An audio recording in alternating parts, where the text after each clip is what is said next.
नमस्कार, केम छो हिंदुस्तानियों। सबसे पहले तो ये 2 दिन से जो बॉलीवुड का सबसे बड़ा जो भांड है हकला खान, उसके बेटे की चर्चा भी इतनी सब हो रही है। तो मैं ये दलाल मीडिया को पहले तो बता दूं कि इसको ना, ये 2 कौड़ी के गटर छाप को तुम लोग ना हीरो मत बनाओ। दूसरा चीज़ कि इस देश का सबसे बड़ा दुर्भाग्य ये है कि 300 रुपये कमाने वाला और पूरे दिन मेहनत करने वाला मजदूर अगर 10 रुपये की देसी शराब पीकर कहीं पकड़ा गया ना, तो पुलिस वाले ना अपनी वर्दी की गर्मी ना उस पर झाड़ते हैं। लेकिन सेलिब्रिटी का बेटा अगर इतनी घटिया हरकतें करता हुआ भी पकड़ा जाए ना, तो पुलिस वालों की वो औकात नहीं है कि उसके हाथ भी उठा सके उसके ऊपर, क्योंकि वहाँ पर ना पैसा बोलता है। तो इस देश का सबसे बड़ा दुर्भाग्य है। दूसरी चीज़ कि इस देश में मुझे लगता है कि सुप्रीम कोर्ट की अगर हम लोग बात करें, तो as an individual of this country, और हम लोग टैक्स भरते हैं, तो ऑब्वियसली बोलने की आज़ादी हमको भी है। तो मैं सुप्रीम कोर्ट के माय लॉर्ड को बोलना चाहती हूँ कि मिलॉर्ड, कभी ना दही हांडी की जो हाइटें जो तय करते हो ना इतने बड़े लेवल पर बैठकर, तो ये सबको जो ये दिवाली में जैसे नहीं वो रिश्तेदार बांटते हैं 50-100 रुपये, इस तरीके से ना हाथ जोड़ते हैं आपको, क्या आप ऐसे ना जेहादियों को ना जमानतें ना बांटे। ये गुनहगार प्रजाति है। और दूसरा कि जो एक सामान्य परिवार, कई लोग ऐसे होते हैं जो न्यूज़पेपर पढ़ते और साइड में रख देते हैं, अरे अपने को क्या लेना देना है, हम तो नौकरी करेंगे, घर चलाएंगे, घर के इतने प्रॉब्लम्स हैं। नहीं, ये कल को उठ के आने वाली पीढ़ी के लिए सबसे बड़ा कलंक साबित हो सकते हैं ये हरामी।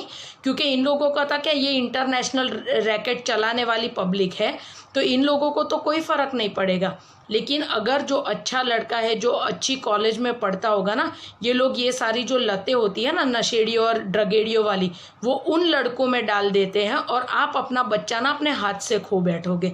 ये लोग लड़कियों को इस रास्ते पर भटकाते हैं, फिर उनकी गंदी तस्वीरें लेना, उनका फ़ायदा उठाना, उनको ब्लैकमेलिंग करना, ये सब ना पूरा रैकेट चलता है इन लोगों का। तो ये हरामी ना उस कैडर का है। तो मीडिया वालों को मैं हाथ जोड़ के विनती करना चाहती हूँ कि तुम नीच तो हो और दलाल तो तुम हो ही, लेकिन इतने भी मत गिरो कि इस हरामी को ना तुम लोग हीरो बनाओ। कि सुबह उठते ही आर्यन खान ने आज लाल कलर का मास्क पहना है, ब्लैक कलर की टी शर्ट पहनी है, उनके साथ शाहरुख खान के वक्त, ये सब चीज़ें ना, ये दलालियाँ करना बंद कर दो। दूसरा, 1993 में सिमी गरेवाल के शो में ये इस हरामी का बाप शाहरुख खान और उसकी बीवी आए थे, तब उसने ये स्टेटमेंट दिया था शाहरुख खान ने कि मैं चाहता हूँ कि मेरा बच्चा 4 साल की उम्र से ही लड़कियों को छेड़े, अपनी फिज़िकल लाइफ एंजॉय करे, दारू पिए और सारे वो गलत काम करे जो मैं नहीं कर पाया। और सबसे बड़ी मुझे शर्मनाक बात ये लगी कि गौरी खान उसके बाजू में बैठी थी और वो उसको करेक्ट कर रही थी कि नहीं नहीं, वो तो उसको 3रे साल में करना है। तो मैं गौरी खान को बोलना चाहती हूँ कि धंधा करने वाली जो औरत होती है ना गौरी खान, वो कभी नहीं चाहती है कि उसकी जो संतान है ना, वो कभी भी उस गटर और उस गंदगी में जाए। तो तुम्हारा लेवल ना उन वैश्याओं से भी नीचे गिरा रही हो। अगर तुम अपनी औलाद के लिए अपने पति के इस घटिया स्टेटमेंट को अगर तुम उसकी हाँ में हाँ कर रही हो ना, तो तुम्हारे माँ बाप का क्या कैडर है ना, वो तुम उसी वीडियो में सबको दिखा रही हो कि मैं भी इसी घटिया परिवार से बिलोंग करती थी, इसलिए एज अ मदर मेरी भी यही सोच है कि मेरा बेटा 1 नंबर का आवारा और हरामी बने। अगर तुम लोगों की इतनी अच्छी इच्छाएं थी तो इच्छा भी रखते कि हमारा बेटा आतंकवादी बने, मशीन गने लेके घूमे, ये सारी चीज़ें भी तुम लोगों की इच्छा होगी ना। क्योंकि तुम्हारे मतलब बॉलीवुड में आज देखो आप लोग कि क्या चल रहा है, किस लेवल तक ये लोग गिरे हुए हैं, कौन इनको सपोर्ट करता है, इन लोगों की फंडिंग कहाँ से आती है, इन लोगों के रिमोट कहाँ से चल रहे हैं, और ये इन लोगों तक सीमित रहता और ये मरे गटर छाप तो हमें कोई फ़र्क नहीं पड़ता। लेकिन ये गंदगी धीरे धीरे ना समाज और सोसाइटी में है ना फैल रही है, तो ये हमारे लिए हानिकारक है। आज अगर आपका बच्चा कहीं भी बाहर जाता है, अगर उसके सर्कल में एक भी ऐसा हरामी होगा ना, तो आप लोग समझ लो आप अपना बच्चा खो चुके हो। आज एक नीरज चोपड़ा इस देश का जो हीरो है, आप उसको देखो 23 साल में, और एक इस हरामी को देखो, और इसके बाप की मूवीज़ देखने के लिए लोग ब्लैक में टिकट लेते हैं और लाइन में खड़े रहते हैं। ये काहे का हीरो है? ये ऐसी नीच मानसिकता वाला इंसान, ये जेहादी प्रवृत्तियों वाली उसकी जो सोच है घटिया, वो तुम्हारा हीरो है। ऐसे लोगों को मैं अभी भी बोल रही हूँ, बॉयकॉट करो, इन लोगों को आर्थिक नुकसान पहुंचाओ ताकि ये लोग ना अपनी औकात में आ जाए। और मुझे एक चीज़ सरप्राइज भी लगी कि सदी के सो कॉल्ड जो महानायक है, महानायक तो कहे कि पैसे का भूखा है अमिताभ बच्चन, मतलब उसको हर चीज़ में घुसना है, उसको चड्डी की ऐड भी करनी है, टॉवेल की ऐड भी करनी है, फर्स्ट क्राई की ऐड भी करनी है, गोल्ड की ऐड, मतलब ये पैसे का भूखा इंसान 75 ईयर्स में भी इसको सब में घुसना है। और उसकी दिमाग बगैर की बीवी जो पॉलिटिकल स्टेटस लेकर बैठी है, मुझे तो लगा कि वो बुढ़िया कुछ ना कुछ तो भौंकेगी अभी, क्योंकि लास्ट टाइम सुशांत के टाइम पर उसको तो बहुत बुरा लग गया था कि अरे यार हमारा जो इंटरनल मैटर था ड्रग्स वाला इतना बड़ा, ये कैसे हाथ लग गया। तो ये बैठकर वहाँ राज्यसभा में फालतू गिरिया कर रही थी कि थाली में छेद और ये सब जो उसकी भाषा थी, ठीक है। तो मुझे तो लगा कि इस बार भी वो दिमाग से पैदल औरत अपनी औकात दिखाएगी, लेकिन शायद मुझे लगता है कि लास्ट टाइम जो सदी के महानायक को जो माँ बहन की पड़ी है, तो इस बार उस बुढ़व ने इसको बोला होगा कि तेरी वजह से ना मेरी इज्जत मिट्टी में मिल रही है, तो तू अपना फटा मुंह बंद रखना, ठीक है। एक तो बेटा निकम्मा मिस वर्ल्ड से शादी करके बैठ गया, लेकिन ना मूवीज ना औकात ना कुछ, बाप कमा रहा है बेटा उड़ा रहा है। ये इन लोगों का चरित्र है, तो इन लोगों को कतई हीरो ना बनाए। अगर जो बाप खुद ऐसा सोचता हो कि बचपन से ही उसका बेटा इतना हरामी हो, वो तुम्हारा हीरो नहीं हो सकता है। तो अपने बच्चों को भी है ना, अगर वो लोग अच्छी कॉलेज में जाते हैं, तो मैं अभी भी बोल रही हूँ ऐसी जेहादी मानसिकता वाले लोगों से है ना आपके बच्चों को दूर रखें। क्योंकि आजकल ना बच्चों का सबसे बड़ा बिगड़ने का अगर कोई मतलब इस देश में सबसे ज़्यादा का गंदगी ये लोग कहाँ फैलाना चाह रहे हैं, यूथ में।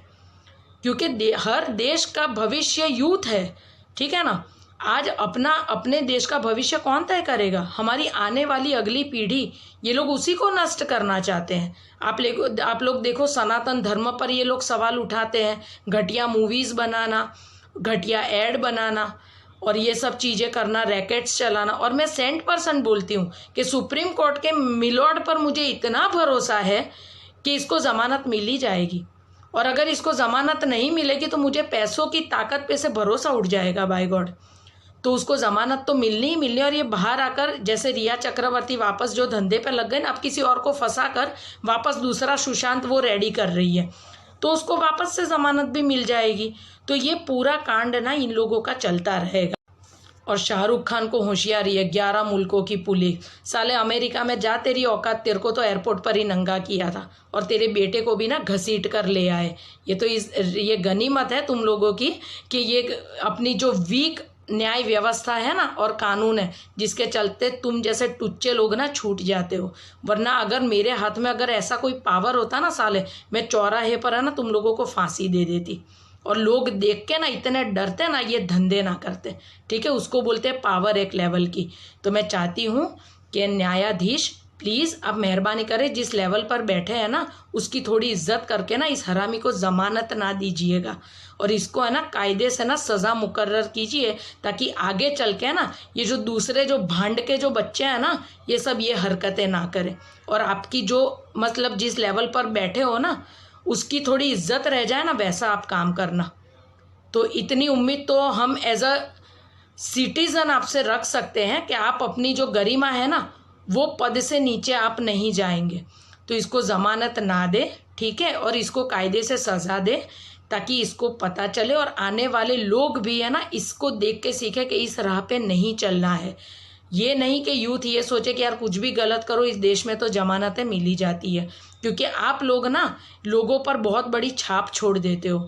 तो और मैं पुलिस वालों को भी बोलना चाहती हूँ, आपको जो वर्दी दी है ना और जो कसम खाकर ये जो वर्दी पहनते हो ना वट से, वही वट से काम करो। सेलिब्रिटी का बेटा हो या नेता का बेटा, उसका ना पिछवाड़ा लाल कर दो अगर ये गलत काम करते हुए पकड़े जाए। उसके लिए आप लोगों को डरने की ज़रूरत नहीं है कि 4 जन उसके आगे पीछे चल रहे हैं, ठीक है, और वो लोग आपको डॉबरमैन समझ के चला भी रहा है। इसको ना तबीयत से कूटना चाहिए और उसको है ना खाकी वर्दी से ना सपने में भी डर लगना चाहिए।